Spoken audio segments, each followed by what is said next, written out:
Hola, ¿qué tal? Muy buenas tardes. Hoy vamos a hablar un poco de la antropología y filosofía.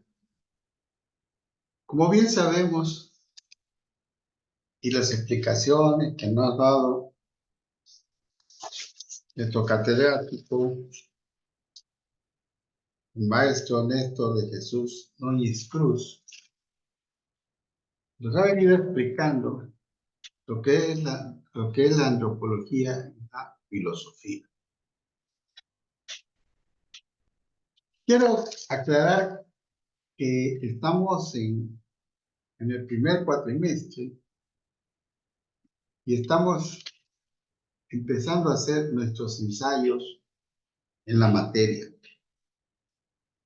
Por lo que es importante para todos nosotros, compañeros de estudio, entender e interpretar exactamente lo que hemos aprendido en clase. Y parte de lo que hemos aprendido en clase, por ejemplo, nos explicaban qué es el hombre. Y cuando hablamos de hombre nos ponemos un poco curiosos, ¿qué es el hombre? El machista, el hombre que te vale todo. ¿Por qué? ¿Qué es el hombre? ¿Sí? Pues viéndolo desde un punto de, de lo que la filosofía, pues sabemos que el hombre es una persona que tiene conciencia, que tiene libertad, que tiene espíritu. ¿Por qué tiene conciencia? Porque el hombre viene de entrada, nace, crece, empieza a agarrar la conciencia de lo que es. Eso es el hombre, que tiene conciencia. De igual forma, el hombre quiere derechos y obligaciones y por lo tanto tiene libertad. Tiene la libertad de tomar decisiones, tiene la libertad de, de hacer las cosas bien, ¿no? Y así, por eso es lo que tenemos, lo que es el hombre, ¿sí? ¿Sí? Entonces, cuando hablamos de qué es el hombre, todos estamos diciendo, bueno, ¿tiene conciencia? Sí, tiene conciencia. ¿Tiene libertad? Tiene libertad el hombre. ¿Tiene espíritu? Sí, tiene espíritu. Pensamos y ese espíritu que tenemos que nos hace salir adelante cuando estamos buscando la forma de sobresalir, buscamos ese espíritu emprendedor que tenemos dentro de nosotros para poder crecer, seguir creciendo. Entonces, ahí está el espíritu. ¿Y dónde está la conciencia? La conciencia está donde tomamos las decisiones, donde podemos considerar todo lo que podemos hacer. Y la libertad la tenemos, ¿sí? ¿Por qué la tenemos? Porque podemos hacer libremente lo que necesitemos. Como dicen, a libre arbitrio. A libre arbitrio podemos hacer todo. Ese es el hombre. Entonces, esa es una parte muy importante que debemos conocer y manejar como ser humano. Y no es el hombre lo que nosotros vemos, el que anda despilfarrando y haciendo cosas, ¿no? Por eso en antropología y filosofía, eso es lo que se enseña, nos enseña. Y lo que nos da. Bueno, pasando a otro tema, ¿qué relación existe entre el hombre y el ser? Y vemos que la relación que existe entre el hombre y el ser son dos, el espíritu y la razón, ¿sí? La naturaleza es parte del, del ser, ¿sí? Entonces ahí estamos viendo qué es lo que nosotros podemos entender. Entonces la palabra naturaleza tiene dos significados fundamentales. En primer lugar, podemos entender la naturaleza como conjunto y orden de disposiciones de la realidad material existente, entendido como sistema dotado de leyes propias de margen de la intervención humana en este sentido. La naturaleza está formada por un conjunto de todos los seres no artificiales que existen en el universo y en el cosmos, y no caos, en cuanto es un conjunto ordenado, regulado por leyes físicas, químicas y biológicas. Entonces, esa es una parte, o podemos decir que es lo que es la relación entre el hombre, ya que el hombre tiene espíritu y, y la naturaleza, ¿no? En segundo lugar, el término naturaleza también designa la esencia o modo de ser que determina específicamente a un ser. El conjunto de caracteres particulares o propiedades que define, en este segundo sentido, cada individuo posee una naturaleza o esencia, ¿sí?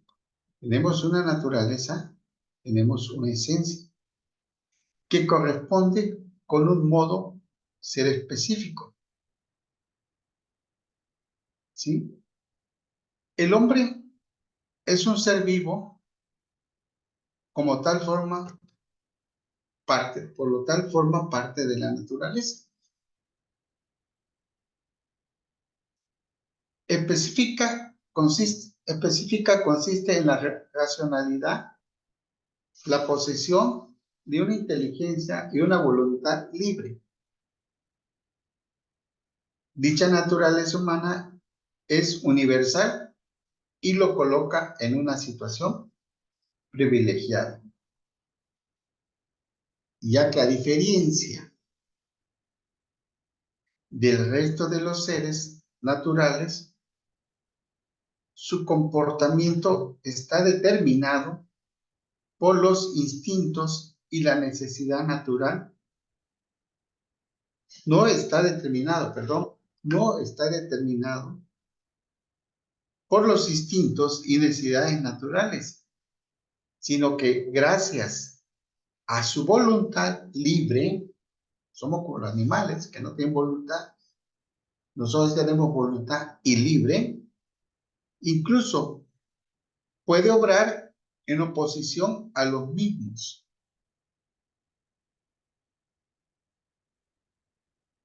Sacrificio de su propia vida, huelga de hambre, no obstante, ¿sí? Puede obrar hacer esas cosas, ¿no? ¿Por qué? Porque tiene libertad, tiene vida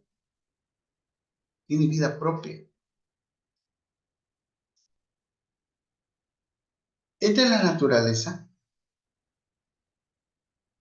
y libertad, ya que la libertad pertenece a su naturaleza desde su origen, el hombre siempre ha intentado conocer la naturaleza, ya de que ello depende su supervivencia y conocimiento, ¿sí? Entonces, si vemos, esa es la relación que existe entre el hombre y el ser. Es donde vamos manejando lo que es el hombre y el ser. Entonces, muchas veces nosotros no nos damos a entender y no comprendemos qué relación existe entre el hombre y el ser. Ya que el hombre, el ser es la naturaleza, ¿sí? El hombre, ¿sí? Es el espíritu. Entonces, podemos estar entendiendo que esos son partes muy importantes que debemos de tomar en cuenta. ¿Por qué? Porque es donde nosotros podemos, como ser, como hombre, poder aprovechar todo lo que la naturaleza nos da, que nos da esa libertad de elegir, nos da esa libertad de toma de decisiones, nos da esa libertad de tener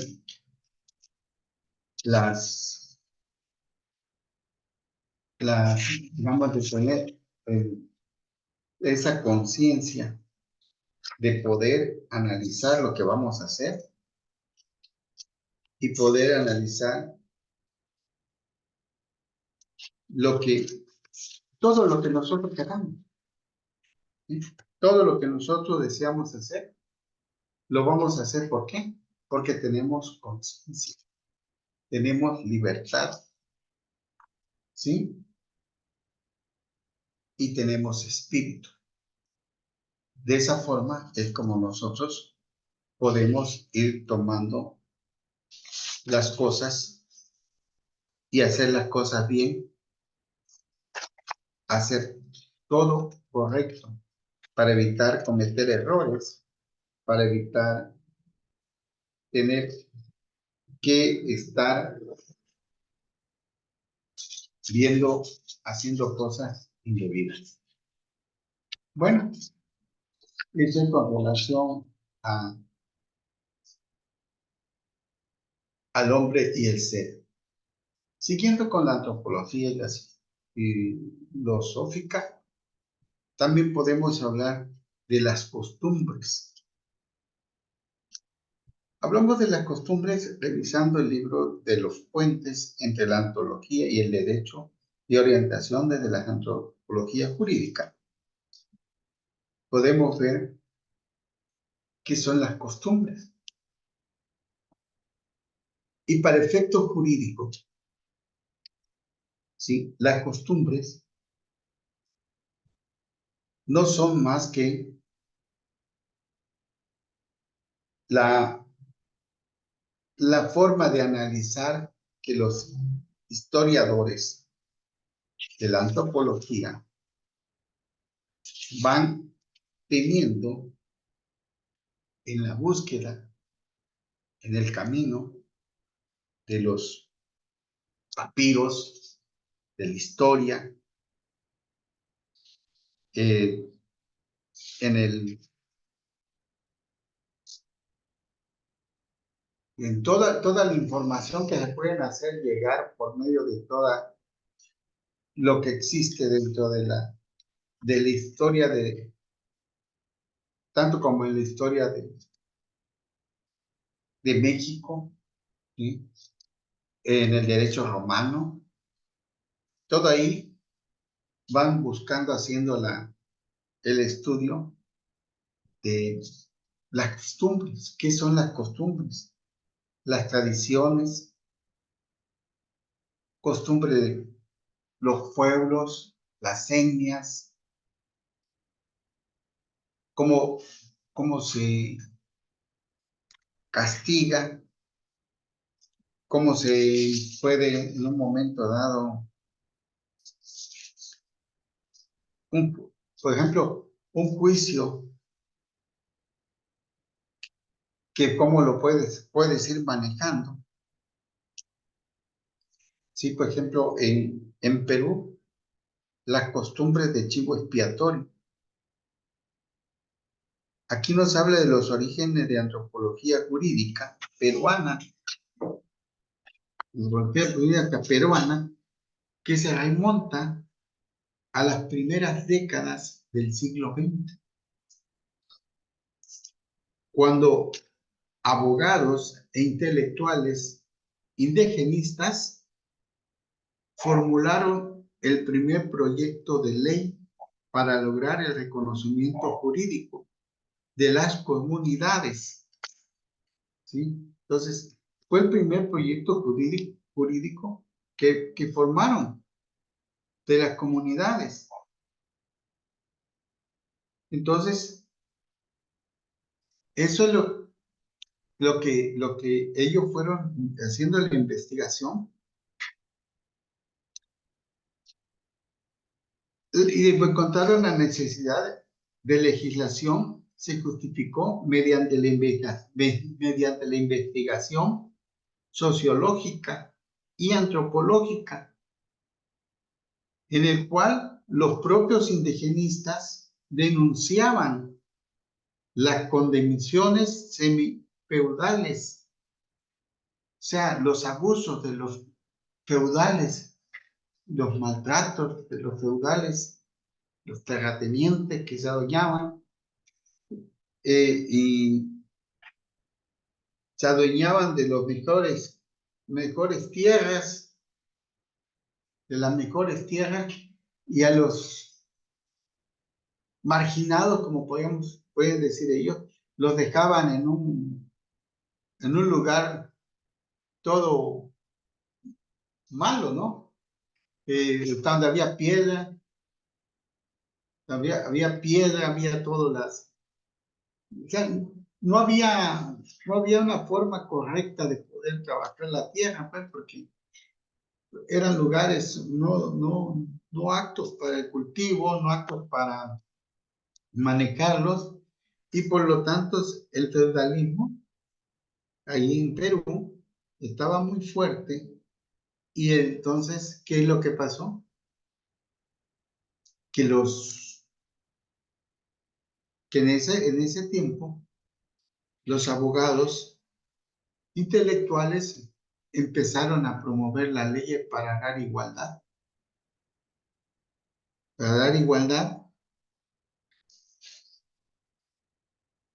y en esa legislación se justificó mediante investigación sociológica y antropológica, en la cual los propios indígenas miraban las condiciones y las discriminaciones de corte regional. O sea, eran maltratados, digamos, tenían, tenían el peor de los escenarios para ellos. El feudalista tenía lo mejor y el indígena tenía lo peor. Entonces no podía, había una discriminación total en la región y racismo que contribuían a una marginación y miseria. ¿Qué podía tener un pobre indígena si el feudal contaba con las mejores tierras? El feudal contaba con el agua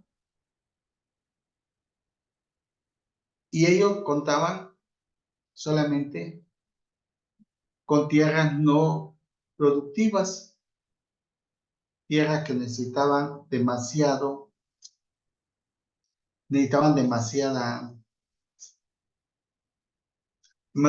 trabajo, necesitaban más trabajo, más mano obra hombre, cuando el feudal tenía las tierras mejores que podía utilizar con herramientas más mejores herramientas, y podía meterlo a hacer todo lo que manejaban ellos.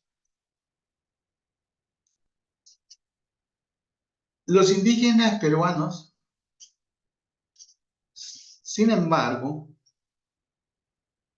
en la formulación del código legales en favor de los indígenas, lo que prevaleció no fue tanto la idea de la exploración y por ende de la historia que unía a los indígenas a la economía y política del Estado,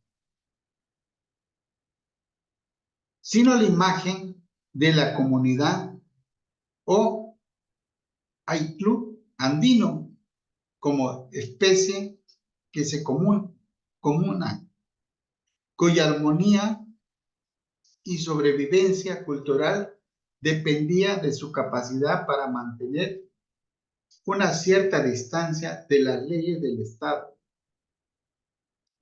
Para los indigenistas, las comunidades Aylú, Ayflug se caracterizaban por la armonía, el consenso y la relación espiritual con la naturaleza y el paisaje.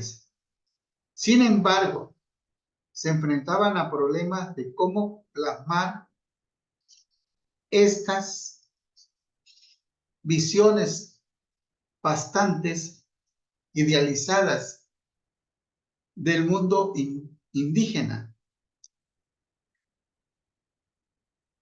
En un proyecto legislativo que logra el reconocimiento jurídico de la comunidad y sujetos indígenas en la imaginación indigenista, la nobleza natural del indígena dependía de su superación cultural e institucional del mundo criollo, de las leyes, los tinterillos y los juicios legales.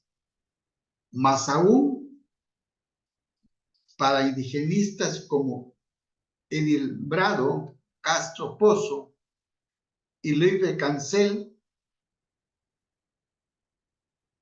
el mero contacto de la justicia del Estado titula una fuerza de corrupción que en la última instancia llevaba a la degradación cultural corrosiva y fin de pureza de los indios como sujetos culturales.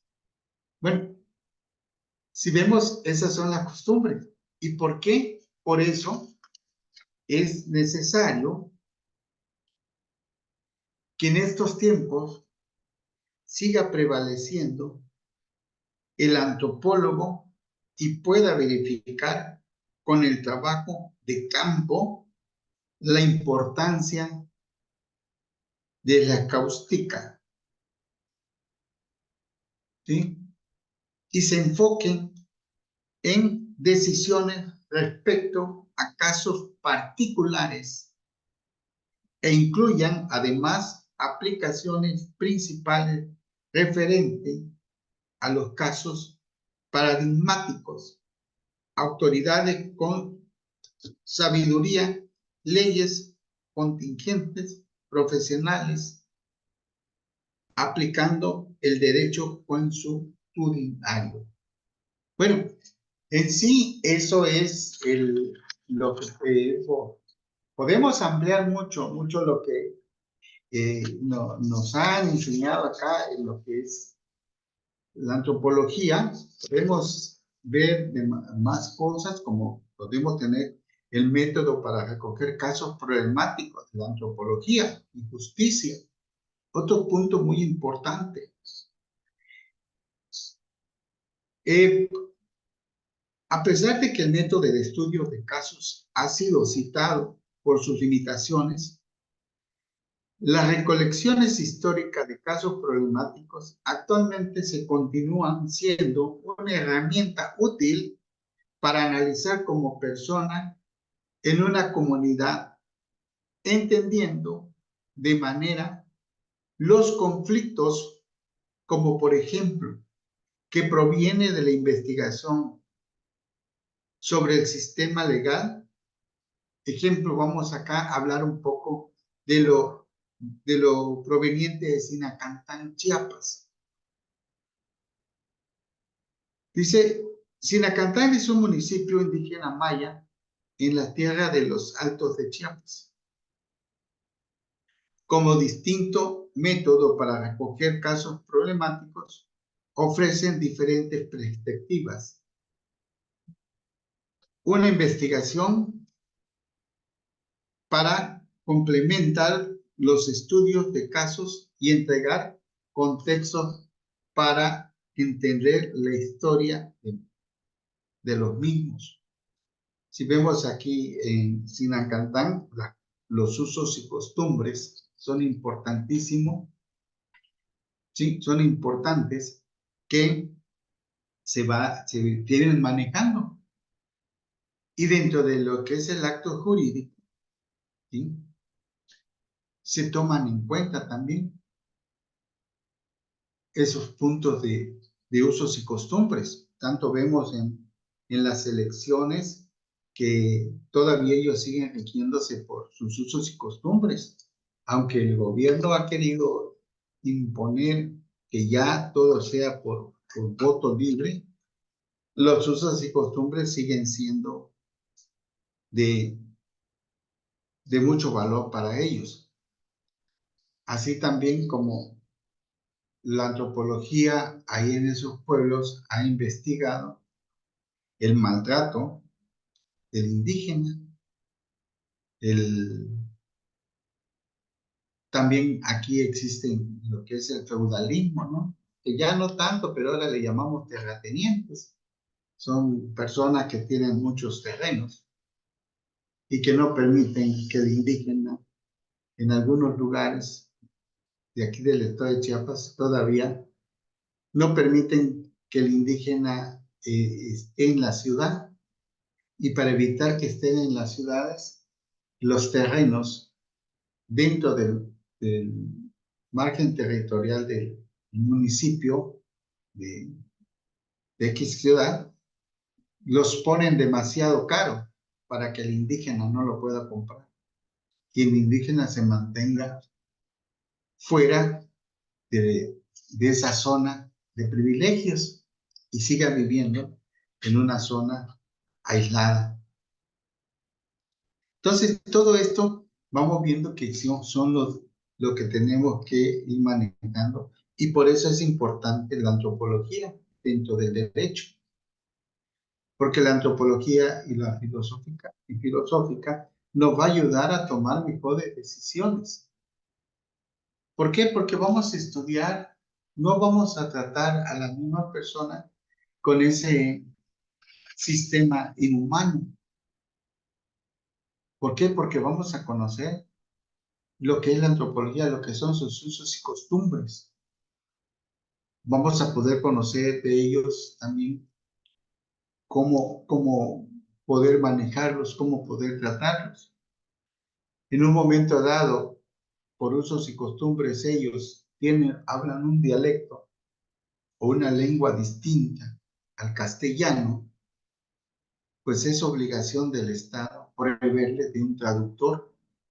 ¿Para qué? ¿Y por qué sale eso? Porque los antropólogos, los que han estudiado todo esto de las leyes, han previsto dentro de las nuevas reformas y leyes en el Código Civil que ya se han atendido de esa forma. Entonces, todo eso, dice, ¿de dónde viene? Pues viene de todo esto, de lo que es la antropología. Y dices, y cuando lo estás estudiando, dices, pero a mí que para qué me sirve si no me va a ser útil. Cuando dices, y ahorita que lo lees y dices, pues no, pues todo eso no es nuevo, todo lo que estamos viviendo no es nuevo, todo lo que estamos haciendo no es nuevo, ¿sí? Es algo que ya existió, es algo que ya estaba escrito. Y por eso si vemos el derecho romano y vemos lo que es la antropología, ahí está todo. Y lo único que estamos haciendo es replicar. Bueno, yo creo que por hoy doy por terminada mi presentación. ¿sí? Agradeciendo de antemano a nuestro catedrático, el maestro Néstor de Jesús Núñez Cruz, por la paciencia, la comprensión y la forma tan dinámica en que nos imparte estos temas. Por lo que no me queda más que, doctor, muchas gracias por prestarnos su tiempo y además enseñarnos. Muchas gracias. Hasta pronto.